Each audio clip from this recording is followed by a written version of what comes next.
Magandang araw!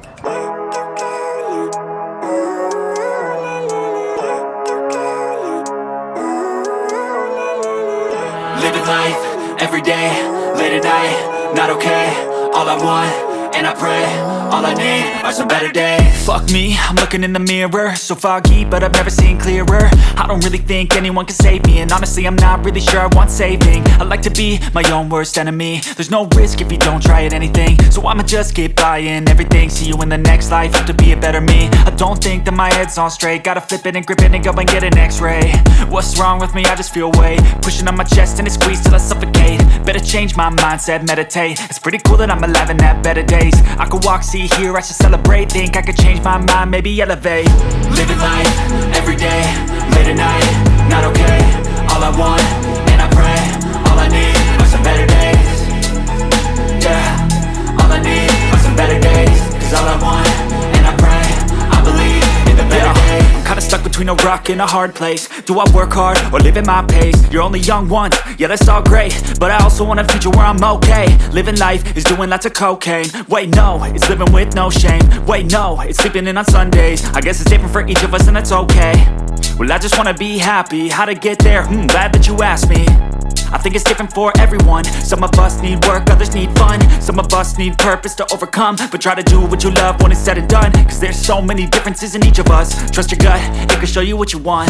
Living life, everyday, late at night, not okay. All I want, and I pray, all I need are some better days. Yeah, all I need are some better days. Cause all I want, and I pray, I believe in the better days. Living life, everyday, late at night, not okay. All I want, and I pray, all I need are some better days. Yeah, all I need are some better days. Cause all I want, and I pray, I believe in the better days. Ng magulang at mag-aaral. Ano ang kailangang gawin at tandaan ng mga magulang o guardian sa modular distance learning? Una, kilalanin ang gurong tagapayo o advisor ng inyong anak. Pangalawa, maging bukas ang inyong komunikasyon sa gurong tagapayo o advisor ng inyong anak upang madali kayong makausap ng guro tungkol sa pag-aaral ng inyong anak. Upang madaling makontak ng magulang ang guro kung may katanungan o hindi maintindihan sa module. At upang magabayan ng guro sa wastong paraan ang mga magulang sa paggamit ng module. Maaari kayong makipagkomunikasyon sa guro sa pamamagitan ng text o tawag, Facebook, at Facebook Messenger. Pangatlo, sumali sa group chat na ginawa ng guro sa Facebook Messenger o kung wala ay ibigay ang contact number sa guro upang maibigay ng guro ang detalyadong panuto sa paggamit ng modular na pag-aaral. Tumungo naman tayo sa mga detalye sa pagkuha ng learning kit. Una, kayo po ay bibigyan ng modules, activity sheets, weekly learning plan, class program, journal ng magulang at journal ng mag-aaral na nakalagay sa plastic envelope o tinatawag na learning kit. Ito po ay inyong kukunin sa naka-assign na kiosk o drop box na malapit sa inyong lugar. Ito ay inyong kukunin sa napagkasundoang araw ng Sabado. Pangalawa, huwag pong kalimutang pumirma sa logbook pagkatapos kunin ang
Inyong anak.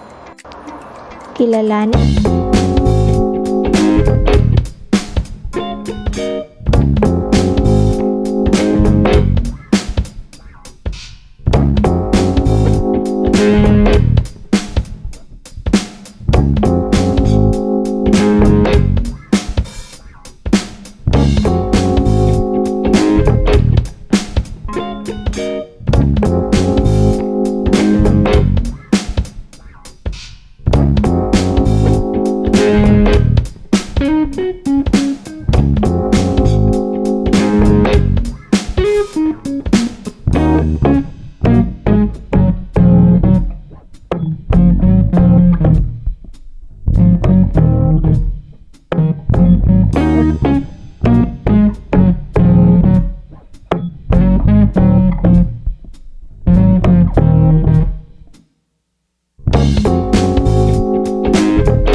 para sa makabagong pamamaraan ng pag-aaral